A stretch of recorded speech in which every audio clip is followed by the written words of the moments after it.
नमस्कार दोस्तों। अगर आप एक पीएफ मेंबर है तो दोस्तों आज का यह वीडियो आप सभी पीएफ मेंबरों के लिए बहुत ही ज़्यादा इम्पोर्टेंट होने वाला है, हेल्पफुल होने वाला है। तो दोस्तों वीडियो को बिना स्किप किए हुए लास्ट तक ज़रूर देखिएगा। दोस्तों जैसा कि आप लोग जानते हैं कि अगर आप किसी कंपनी को छोड़ देते हैं और आपको कंपनी छोड़े हुए 2 महीना हो जाता है यानी कि 60 दिन हो जाता है और 60 दिनों से आप बेरोजगार है, आपने किसी भी कंपनी को ज्वाइन नहीं किया जहां पीएफ कटता है, तो उसके बाद आप खुद से अपने पीएफ अकाउंट में डेट ऑफ एग्जिट मेंशन करके अपना पीएफ का पैसा विड्रॉवल कर सकते हैं। या आपने कहीं जॉब ज्वाइन कर लिया है इस बीच, तो आप डेट ऑफ एग्जिट करके अपना पीएफ का पैसा ट्रांसफर कर सकते हैं अपने प्रेजेंट अकाउंट में, जिसमें अभी आप फिलहाल जॉब करने के लिए लगे हैं उस अकाउंट में ट्रांसफर कर सकते हैं। लेकिन दोस्तों क्या आप जानते हैं कि अगर आपकी कंपनी ने एक छोटी सी गलती कर दी, चाहे वो गलती जानबूझकर कर रहा हो या अनजाने में हुआ हो, तो आपको उस गलती का भारी नुकसान चुकाना पड़ सकता है। अगर आपकी कंपनी ने ये गलती कर दी तो आपका पूरा पीएफ का पैसा प्लस में पेंशन का पैसा प्लस में अगर आप नई कंपनी में काम पर लगते हैं तो उस कंपनी के पीएफ और पेंशन का पैसा आप नहीं निकाल पाएंगे। तो दोस्तों क्या है वो छोटी सी गलती जो अगर कंपनी कर देगी तो हमारा पूरा पीएफ का पैसा फंस जाएगा। चलिए मैं आप लोगों को बताता हूँ। तो दोस्तों अगर आप लोग किसी कंपनी में काम कर रहे थे और उस कंपनी को आपने अब छोड़ दिया है और आपको कंपनी छोड़े हुए 2 महीना हो चुका है, 2 महीना से ज़्यादा हो गया है या 2 महीना हो गया है और आप पीएफ का पैसा विड्रॉवल करने के लिए जा रहे हैं या पीएफ का पैसा ट्रांसफर करने के लिए जा रहे हैं, तो आपको सबसे पहले डेट ऑफ एग्जिट मेंशन करना पड़ता है पुराने मेंबर आईडी में। तो जब आप डेट ऑफ एग्जिट मेंशन करने के लिए जा रहे हैं 2 महीना बाद भी अगर आपके सामने ये एरर आ रहा है, तो इसका मतलब ये समझिए कि आपकी कंपनी ने पीएफ अकाउंट में जो आपका अकाउंट ओपन किया था, मेंबर आईडी ओपन किया था, उसको क्लोज नहीं किया है, जिसकी वजह से आप डेट ऑफ एग्जिट मेंशन नहीं कर पा रहे हैं।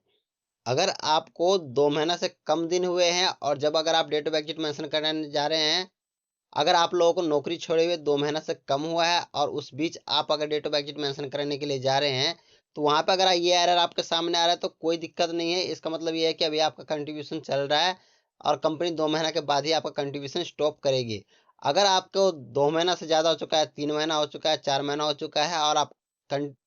आप डेट ऑफ एग्जिट मेंशन करने के लिए जा रहे हैं और आपके सामने बार-बार यही एरर आ रहा है, तो इसका मतलब ये समझ लीजिए कि कंपनी आपका कंट्रीब्यूशन अभी भी जमा कर रहा है, जिसकी वजह से आपको ये एरर शो हो रहा है। आपका पीएफ अकाउंट क्लोज नहीं हुआ है, जो पुराना मेंबर आईडी है, वो क्लोज नहीं हुआ है और आपका पीएफ अभी भी कंपनी जमा कर रहा है। अब दोस्तों मेरे को पता है कि बहुत सारे लोग ये सोच रहे होंगे कि हमने तो कंपनी छोड़ दिया है और कंपनी अगर 2 महीने के बाद भी पीएफ जमा कर रही है तो करने दो, इसमें हमारा क्या नुकसान है, हमें तो फायदा ही होने वाला है। जी नहीं दोस्तों। जो कंपनी आपका कंट्रीब्यूशन जमा कर रही है वो जीरो जीरो कर रही है, यानी कि आपका पैसा जमा नहीं कर रही है, लेकिन वो पैसे की जगह आपको जीरो जीरो अमाउंट दिखा दे रहा है पीएफ को। वो बता रहा है कि ये बंदा जो है ड्यूटी नहीं आ रहा है, अपसेंट पे है और इसकी वजह से इसकी सैलरी नहीं बनी है, इसलिए यहाँ पे जीरो अमाउंट हम एंटर कर रहे हैं। इससे आपको बहुत बड़ा नुकसान होने वाला है। क्या नुकसान होने वाला है, चलिए मैं आपको बताता हूँ। तो दोस्तों पहला जो सबसे बड़ा नुकसान है, अगर आपकी कंपनी ने 2 महीना के बाद भी आपका पीएफ का अकाउंट क्लोज नहीं किया, यानी कि आपका जो मेंबर आईडी था उसको क्लोज नहीं किया और आपने किसी दूसरी कंपनी को ज्वाइन कर लिया, वहां पे आप काम करने लग गए और जहां पे आप फिलहाल में काम लगे हैं उस कंपनी ने आपका पीएफ जमा कर दिया, साथ में क्या किया कि पुरानी कंपनी ने आपका मेंबर आईडी तो क्लोज किया नहीं, तो चालान बनाएगा तो वो आपको तो वहां पे दिखाएगा। तो चालान में अगर वो वहां पे अभी आपको दिखाता है और वहां पे आपको जीरो अमाउंट भी अगर एंटर करके वो पीएफ ऑफिस में जमा कर देता है चालान को, तो इसका मतलब ये हो गया कि आपने 2 कंपनियों में एक साथ काम किया है, जिसकी वजह से आपका सर्विस ओवरलैप हो जाएगा। अगर आप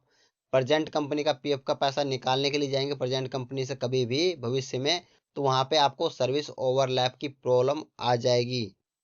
और आपका क्लेम सबमिट होने के बाद ईपीएफओ सर्विस ओवरलैप लिखकर रिजेक्ट कर देगा। तो दोस्तों सबसे बड़ा प्रॉब्लम तो यही है, उसके लिए आपको बहुत ज़्यादा परेशानी का सामना करना पड़ सकता है सर्विस ओवरलैप के लिए। तो दोस्तों दूसरा जो कारण है, वो अगर आपकी पुरानी कंपनी जो है वो आपका कंट्रीब्यूशन लगातार जमा कर रहा है, जीरो जीरो करके ही अपडेट कर रहा है, इसका मतलब ये है कि वो आपकी कंपनी जो पुरानी कंपनी है वो जब चालान बना रहा है तो वहाँ चालान में आपको अपसेंट दिखा रहा है।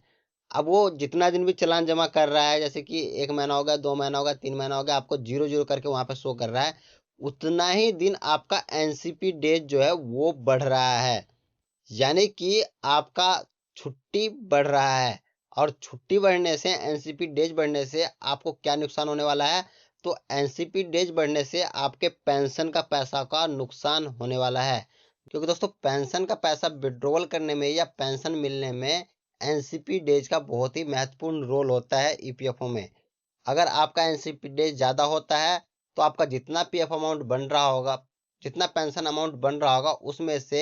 एनसीपी डेज को घटा दिया जाएगा, और उसके बाद जो अमाउंट बचेगा वही आपको विड्रॉवल करके दिया जाएगा। या अगर आपका पेंशन बंध जाता है तो उसमें से जितना आपका अपसेंट दिखाएगा, आपकी पुरानी कंपनी या नई कंपनी जितना आपको अपसेंट दिखाएगा, जितना आपका एनसीपी डेज बढ़ेगा, जैसे कि अगर 3 महीना आपको एनसीपी डेज दिखा रहा है आपकी कंपनी, तो 90 दिन हो गए, तो 90 दिन आपको अपसेंट दिखा रहा है वो, यानी कि 90 दिन आपको कंपनी उपस्थित नहीं रहे, तो 90 दिन उसमें से माइनस कर दिया जाएगा। इससे आपको मिलने वाला पेंशन में भी भारी नुकसान हो सकता है। तो दोस्तों, अगर ये छोटी सी गलती आपकी कंपनी करती है तो इतना बड़ा नुकसान आपको करना पड़ सकता है। आपको ही इसकी वजह से आप अपना पीएफ का पैसा भी नहीं निकाल पाएंगे, आप लोगों को पीएफ ऑफिस का चक्कर लगाना पड़ सकता है। अब चलिए दोस्तों, बात करते हैं कि इस गलती से हमें बचना कैसे है। इस गलती से बचने का कोई तरकीब तो होगा। तो दोस्तों, इस गलती से आप लोग अपने ही तरीके से बच सकते हैं।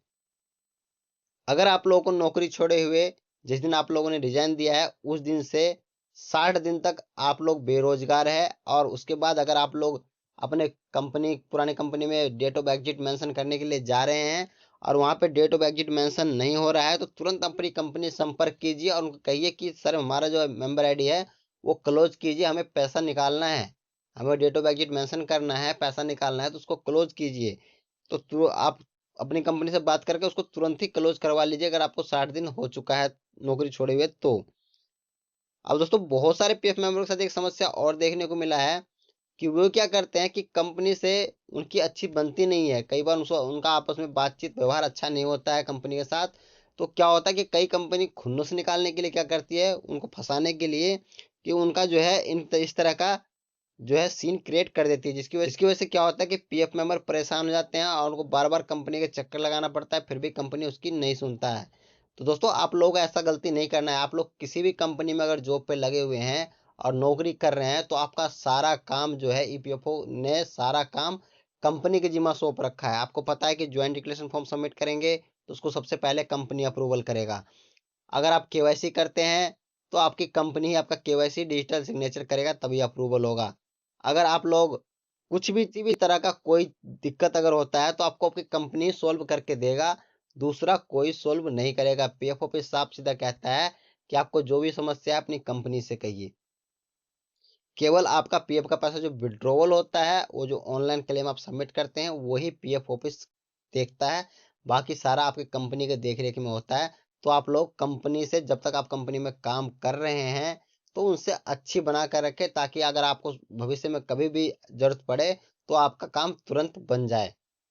तो दोस्तों, आपने देखा एक छोटी सी गलती से पीएफ मेंबर का कितना बड़ा नुकसान हो सकता है। दोस्तों, अगर जानकारी 1% भी आप लोग को अच्छा लगा हो तो वीडियो को लाइक कीजिएगा, चैनल को सब्सक्राइब कीजिएगा और दोस्तों के साथ शेयर जरूर कीजिएगा, ताकि भविष्य में उनके साथ भी इस तरह का दिक्कत ना हो और वो भी इसकी जानकारी रख सके। मिलते हैं नेक्स्ट वीडियो में, तब तक के लिए धन्यवाद।